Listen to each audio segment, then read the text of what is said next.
This is Frontline Voices, conversations with our local heroes.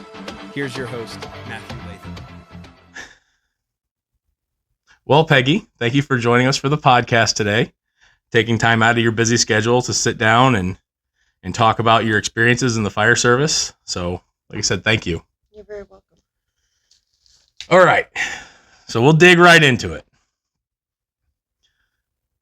People in this community know you through very many different roles: clerk treasurer, firefighter, deputy coroner, fire captain. Who is Peggy when the uniforms come off? Mom. Mm-hmm. Kind of encompasses all of it. Pretty much. I have to ask you, looking at your life today, what are you most proud of? Everything I've accomplished. A lot of things I've accomplished. Anything you want to delve into, or just keep it kind of a... No. Gotcha. Okay. All right. So Ashley is a pretty small town where people know each other deeply. What does that mean to see your neighbors during their best and worst days? Knowing that I've helped them. Mm-hmm. And they come back and say, thank you, which is all I ask for is a thank you. I don't ask for much. And I keep checking on them no matter what, even if it's their best or their worst day. I'm always there to double check to make sure they're okay. Make sure you have that follow-up with everything. Yeah. Right on. You entered the fire service in the early 2000s when many departments were overwhelmingly male. What was that environment like walking into the fire station for the first time? Scary. Very scary. Oh, I bet. There was one other female that was on the fire department besides me. And very scary. I mean, it's a dog-eat-dog world out there. It's either, yes, basically, if you can do the job, that's the main thing. If you can do it, if a male can do it, a woman can do it. And I had to prove myself that I could do it. Right on. What originally drew you towards the fire service? Back in, oh my gosh, 01? No, 02. No, 01. My house got destroyed by a tornado in November. Seeing all the firemen and everything, helping us through everything. And then later, back in 04,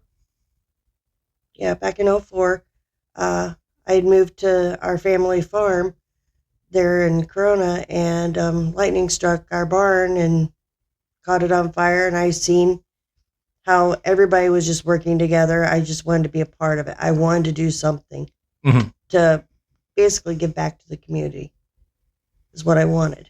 So you got firsthand experience of what that all looks like. Yeah. Going back to when you first started, did you ever feel that you had to prove yourself more than the men around you? And what kept you from walking away during those hard moments? Yeah, there was times. There was a lot of times that I kept telling myself I could do it. Mm-hmm. But I had a mentor. It was Ray Castater at the time. He was my mentor. He was the one that, come on, you can do this. And I did it. Even though I was scared, because it's like, okay, I don't know if I can do this. Right, yeah. Had to give you that little gentle push, that nudge from time to time. It wasn't gentle. It was get your hiney in there and get it done. You just got to do it. Yeah. Looking back now, what do you think people misunderstand about women in the fire service during that era? I think a lot of it was that the older generation, your wives were supposed to stay home with the children. Mm-hmm. And they were really stuck on that. And I think it just opened up. I mean, honestly, I think it opened up to a lot of openings for females to do stuff because of the, there is a lot of females that can do men's stuff and probably do it better than a man. Oh, I 100% agree with you. Absolutely. Yes. So, and I like it to where it's equal. Mm-hmm. If I can do it, you can do it. And if you can do it, by gosh, I'm going to try to do it. Right. Yes, absolutely. Was there a moment where you finally felt that you were accepted by your peers? Yes. And that was in the late 2000s, really late. It took a while. And just because once I got on, there was another female that got on, and then another female that got on. There was like 3 or 4 of us. And we stuck together and we conquered. Took the steps of progression. Yes. Along the way. Absolutely. That's awesome. What did earning the rank of captain mean to you personally? To me, it's just a title. I still do my job. Mm-hmm. It didn't really mean anything to me, really.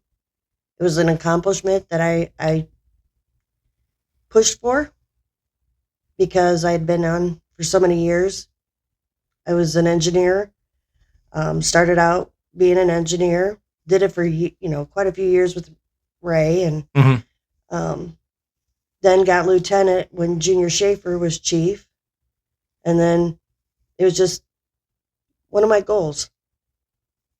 But to me, I play all those roles. I help where I'm needed. Yeah, there's no difference in wearing what color hat you've got on. You're still going to work. Right.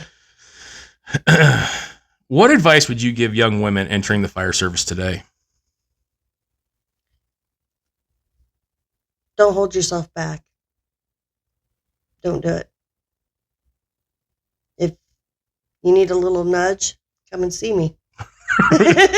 You'll like that fire.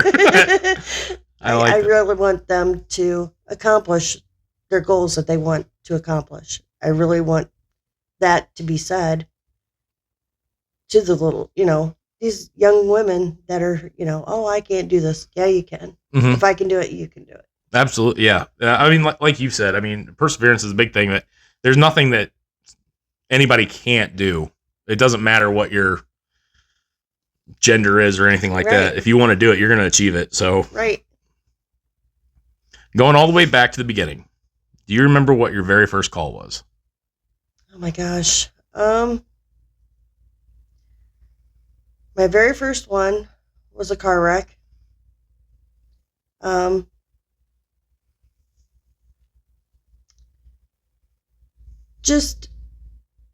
I was scared, still brand new, still green, mm-hmm.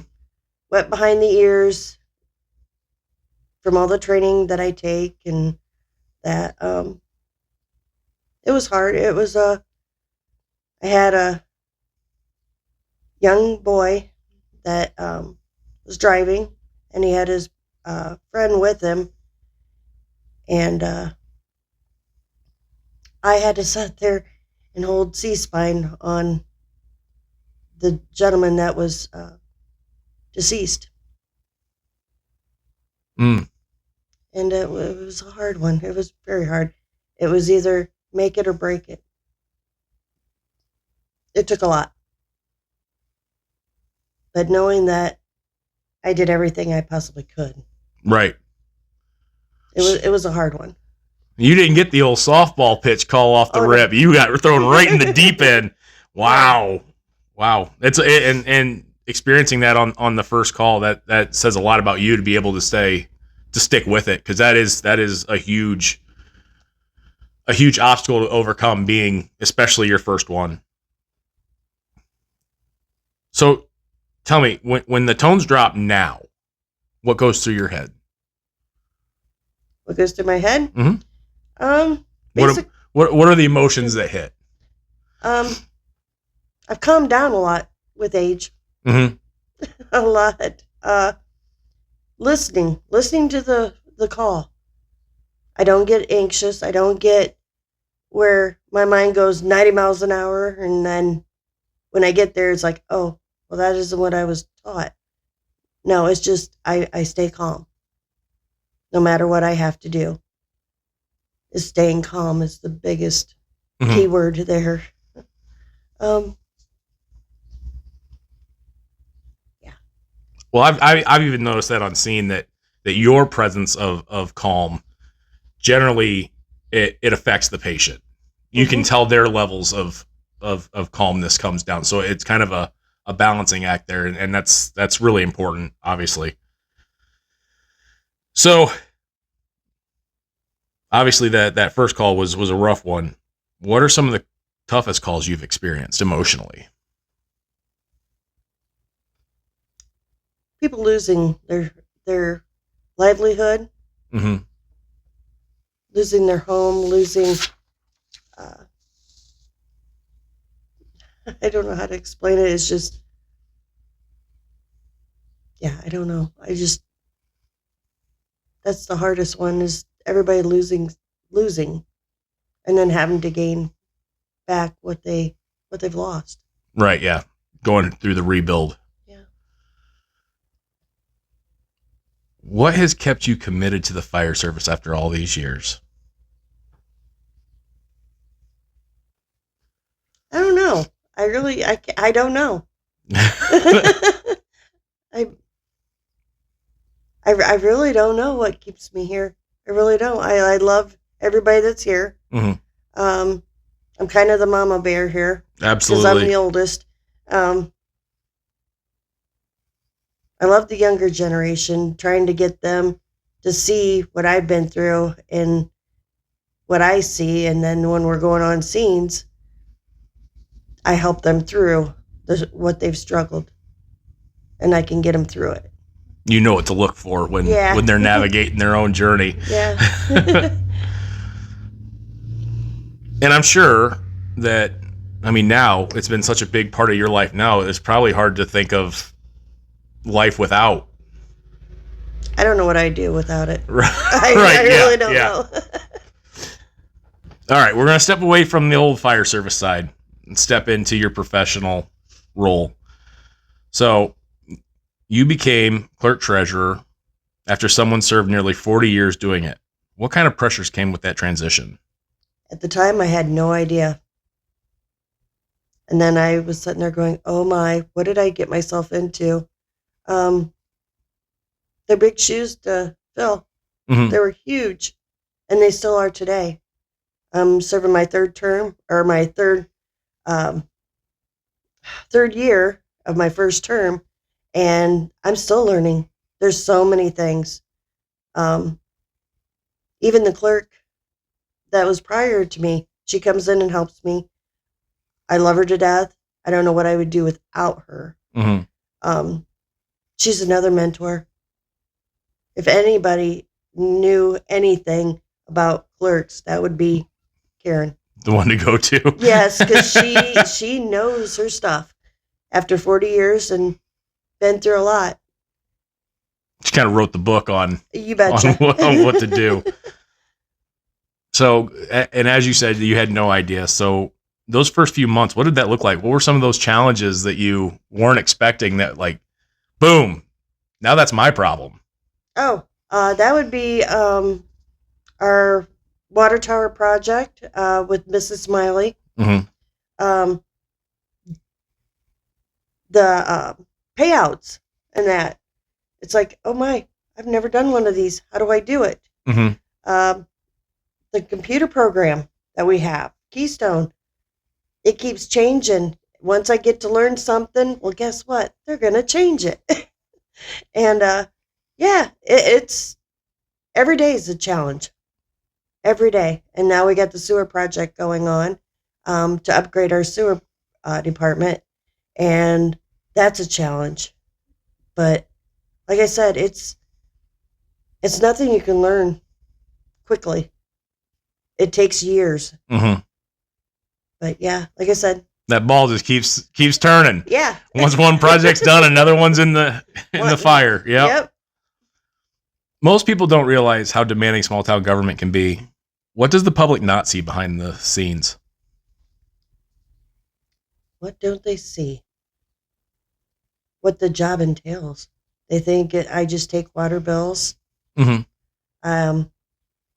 I take money for, ILPs, BZA type stuff. It's a lot. I mean, I do the water bills. I calculate them and send them out and that. I do payroll. I do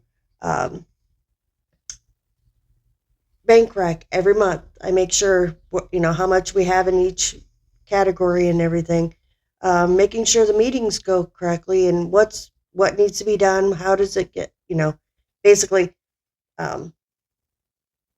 getting everybody prepared for that meeting. This is what we have to get on the agenda. This is what we have to get done. It's pretty much, it's hard. It's so hard. Yeah, I can say, I mean, just the few times that I've been able to pop in there, and you're always busy doing something. There's not downtime of just hanging out. So, I mean, yeah, I've seen it personally that it is go, go, go, go, go. Was there ever a moment when you questioned whether you were ready for the position? And what motivates you to continue despite the stresses? I'm not answering the first one. I get it. Going home. That's just being with my family. Leave that there. Yeah, I don't take it home. Right. I'd rather leave the stress where it belongs and not try to take it home. But there are times where I do take it home and try to musa, but I love diamond art. Love doing that. Once in a while I go play bingo. Right on. But other than that, de-stress. What goals do you still hope to accomplish in Ashley? My goals? Make things easier for the community. Since I've been in office, you can pay your water bill online now with credit card. You can even call in, pay your water bill online. There's other things I really want to accomplish to make it easier for the community, especially the elderly, because a lot of times they can't get up there right away. I want to try to figure out something else to help them. Even the ones that work 2, 3, 4 jobs, they don't have time to get their stuff in on time. And if they do, great. But we have 3 different areas where you can pay your water bill or building permits and that kind of stuff. But I want to try to make it better. I want to make it easier for this town. That's my goal. Right on. That's awesome. I mean, as a community member, that sounds great for me personally. So amongst your many hats, you also serve as deputy coroner, which is a role many people don't fully understand. What do the responsibilities truly involve?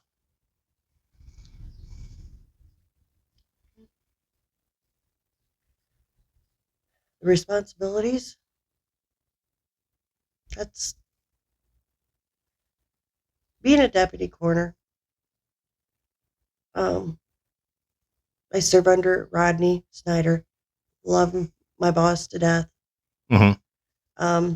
He's another mentor. Is helping the family at their worst. I try at that time to get them something to look forward to answer their questions. And if I can't answer their questions, I will find an answer. And if I can't, this is why. Has not been a case that I have not figured out what the cause is. Except for, well, I take it back. I've had one that was undetermined in my 8 years of being a deputy coroner.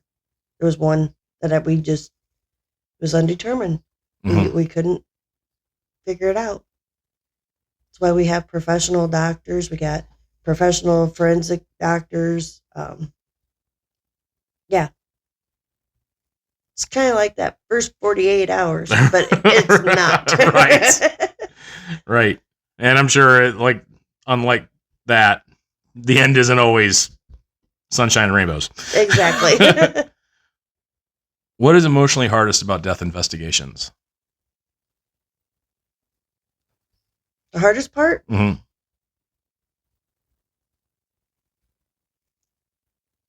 Trying not to look into the person's eyes. That's the hardest part. Because I try not to look at the deceased's eyes. Yeah. Because their eyes tell everything. Mm-hmm. And it to me, it's I don't know what you want to even call it. I get fixed on it. And if I fix on that, then I can't figure out the rest. It's just a point I try not to look at the face first.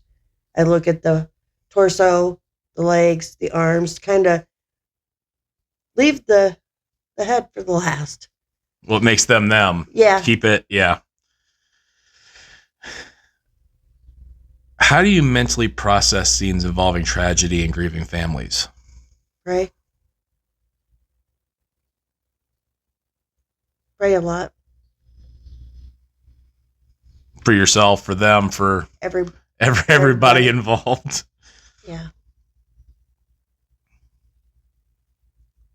What have these experiences taught you about life itself? Life's too short. Never know. And it sucks. Life's too short. Take advantage of what you can. Mm-hmm. And actually, that answer actually kind of stems into this next question. Has serving that role changed how you view time, family, and priorities? Yes. We all got a number, but we just don't know what that number is. Right. Yes. Yes. This next part is going to be a little more difficult. One of the hardest things a person can endure is losing a spouse, especially young.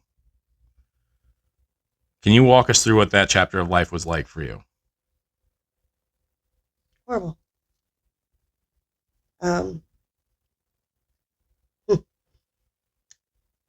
In '01, like I said, I lost my home to a tornado. Mm-hmm. And shortly after that, my husband was diagnosed with carcinoma, and I can't even remember what the other type of cancer, but anyways, it was a pretty big mass that was on his aorta to his heart. And we found out later that year that he had cancer. I've got 2 boys and a little girl. My little girl was 2 years old. Well, we went to the doctor, and he pretty much said, hey, this is your timeline. But if we do X, Y, and Z, could give you more. Well, that timeline was 6 months.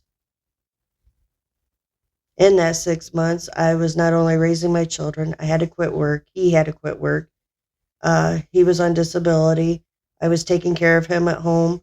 Not only the surgeries, the chemo, the radiation. I mean, I had to learn a lot very quickly and still take care of the kids. My main support to help me through all this was my mom. She took my kids when I needed her. Mm-hmm. Just basically, he lasted a year and 6 months before he passed. And I was 29 years old when he passed. My youngest was 3. I think the boys were still young. I mean, all my kids were still young. Mm-hmm. But yeah, that was the worst year and 6 months of my life. And him preparing me to be a good mom, preparing me to do stuff on my own, preparing me how to fight for myself. Mm-hmm. And I thought he was just pushing me away, and he wasn't. He was actually preparing me. Wow. Wow. Going through that process, how difficult was it to grieve? There was no grief. While also trying to be strong in front of your children. That was the hardest part. Back then, just, I really don't want to say too much, but after about probably 4 or 5 months of being hurt, lost, not knowing what am I going to do next, how am I going to do this, something kicked me in the rear end and said, hey, you have 3 young children. What are you doing? Are you trying to kill yourself? Yeah, in a roundabout way, I was. Right, yeah. But quickly, I kicked out of that. And then that's when I drew myself to the fire department, because it's like, come on. If I'm going to have a career, make something of myself, I have to straighten up. Mm-hmm. Well, I did. That's awesome. That's how you were able to turn the corner like that, especially in such a short amount of time. It was hard, but I did it. With life, there is the peaks and valleys. And I'm curious, what helps you keep moving forward during the overwhelming moments of life? I don't know. I just keep showing up. Yeah, I'm all about helping my community, because one day I might need that. Mm-hmm. Absolutely, yes. Yep. You never know when that might happen. So through your experiences, if there's anyone listening right now who may be navigating loss alone, what would you want them to hear? You're not alone. You keeping it inside you and not getting help or talking to somebody. Like I said, I'm here. Mm-hmm. I will listen. Don't grieve by yourself, because it's horrible. It will mentally, physically, emotionally, it will destroy you. You have to get help. And there's so many people out there that it doesn't even have to be a mental health person. It could be a pastor. It could be, your minister. It could be anybody. Right. And it doesn't have to be, counseling through like Northeastern Center or Bowen or anything. Find somebody you trust. That's the biggest thing, is trust. Right on. Yeah. Just having somebody to be able to open up to honestly about is key. Okay. We're going to get away from the sadness part. We're going to go into more current stuff. Okay. So currently your husband, Chief Dave Barron, is also deeply involved in the fire service. What is that like, sharing that life together? Horrible. Well, at least you're honest, right? Horrible. But we have our days. Mm-hmm. We try to keep everything here that has to pertain to here and keep our home life at home. Mm-hmm. It's a chore. A little bit of a challenge. Yeah. Have there ever been moments where the stresses of public services followed you home? And what does the mutual support look like between the two of you? Yes, we've taken it home. I've got my values, so does he. Mm-hmm. Sometimes we clash. Sometimes we kind of argue about it. At the end, it's like, you know what? We're two separate people. Right. Yes. But that's all I got to say about that. I get it. I'm sure there have been moments where you felt emotionally exhausted or overwhelmed. What helps you keep going through on the hard days? Cleaning. I am OCD. Yeah. Dave hates when I get in those little perks because I'll move stuff in my home. And why did you move this? Where did you move it to? Oh, yeah. And he knows when I start doing a real deep clean and start moving stuff, and time to back away a little bit, leave me some alone. space. Oh, that's funny. What do you hope your children learn from watching you survive difficult seasons? I've actually watched my oldest son. He was on the fire department for a short time. My children is my life. I am their life. They've learned from me. I've learned from them. Just, yeah. My children have succeeded what I expected of them through everything that I've tried to teach them. That's awesome. That is awesome. So, obviously, you're in a leadership position. What's the hardest part of leadership? What's the hardest part? Yeah. Meetings. I hate being in front of people. I don't like the spotlight on me. This is out of my comfort zone. Oh, I can tell. That's why I'm so appreciative that you're here. Because this is out of my comfort zone. I'm not one. I don't like being in the spotlight. But the leadership part of it, knowing that I can do it behind the scenes and people don't see me, is even better. Gotcha. So we learned that diamond art is one of the keys here. So what's another favorite way for you to decompress from the day? Mowing. Really? Yes. Cleaning, mowing, and diamond art. Wow. Is it just the chopping things down? Is it the violent aspect of it that brings you peace? Okay. It could be. Tearing down things. Uprooting my flower garden. Oh, yeah. You never know. Never know what I'm going to do. When you look in the mirror now, what do you see? Wrinkles. Oh, jeez. You asked. Yeah, I did, and you're honest to the core. So war wounds, but they're well-deserved wounds. Shows a little bit of the history there. Yeah, the determination. There you go.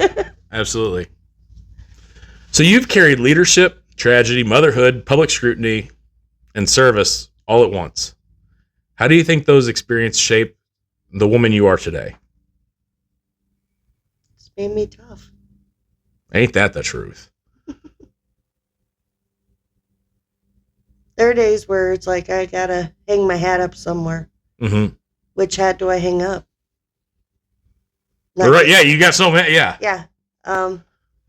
There's a couple of them I have no timeline. But there's two I have a timeline. And fire department's one of them. There's a timeline. I love this job.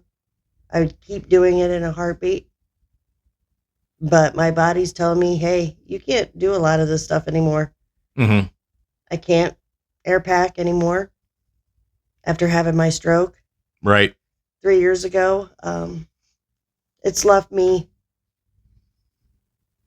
not wanting to do what I want to do. but I know my limitations. Mm-hmm.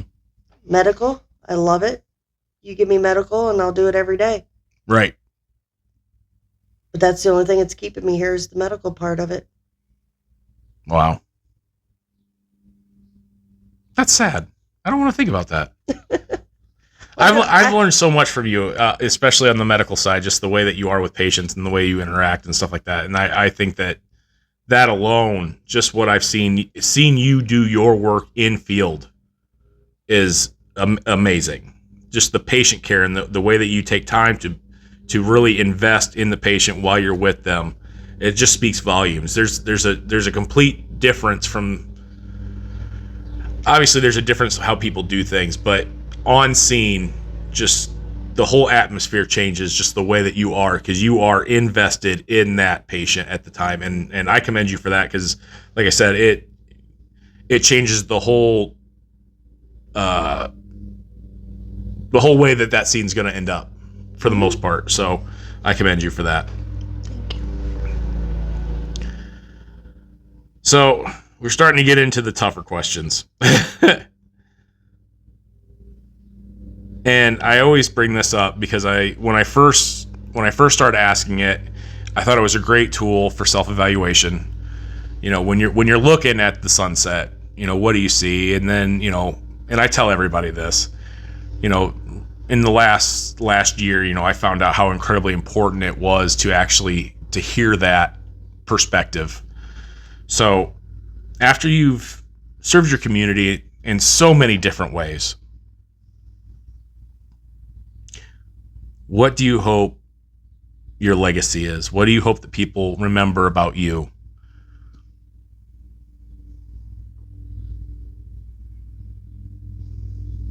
I don't know. I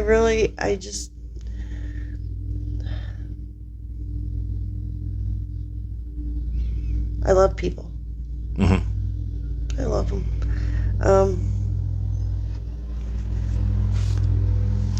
That's a hard one.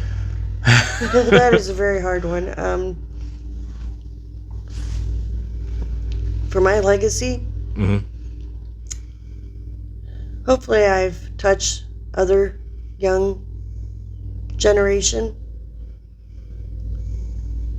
to do what I've done, what I've experienced at their worst, to help boost them back up and know that they can do this. It's not for everybody. Mm-hmm. It's a hard one. Self-reflection is hard. Yeah, it is. Yes, it is. I just, hopefully what they've learned from me, they'll take it in strides and keep going. Mm-hmm. Like I have. That's the main thing. Just keep going. Follow your dreams. And somebody tells you you can't, baloney. Prove them wrong. You got it. So for someone listening who's feeling the call to serve their community, but is afraid to take that first step, what would you tell them? Let's go for a walk. Let's go check this out. Yeah, the hardest part is opening the door, right? You got it. And having those open arms. Mm-hmm. And who can you trust? That's a big thing in this world. Who can you trust? Who can't you trust? It's huge. But go to the older generation. They've got open arms. They will teach you. Maybe the old school stuff, but Mm-hmm. it's a foot in the door. Learn from them. Ask them questions. Don't hesitate to ask questions.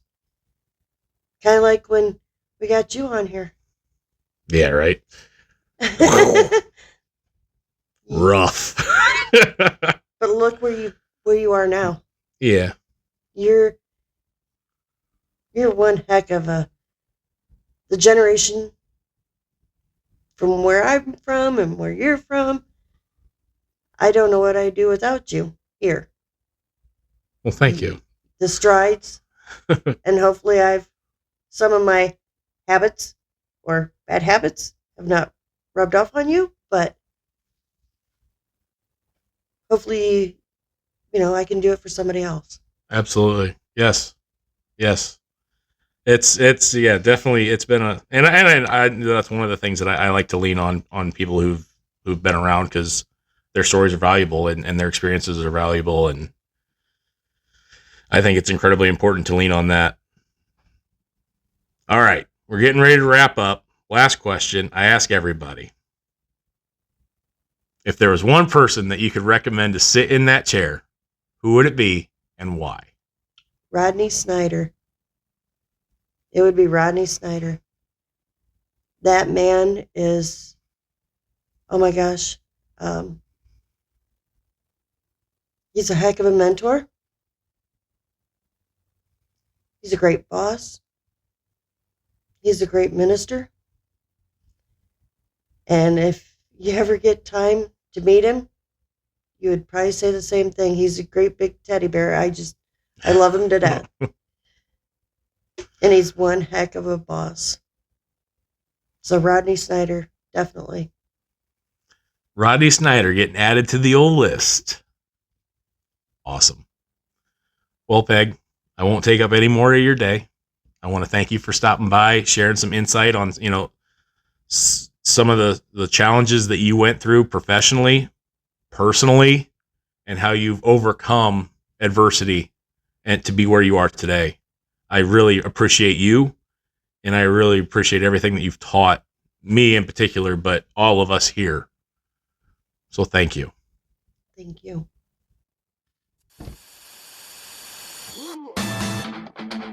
This is Frontline Voices, conversations with our local heroes.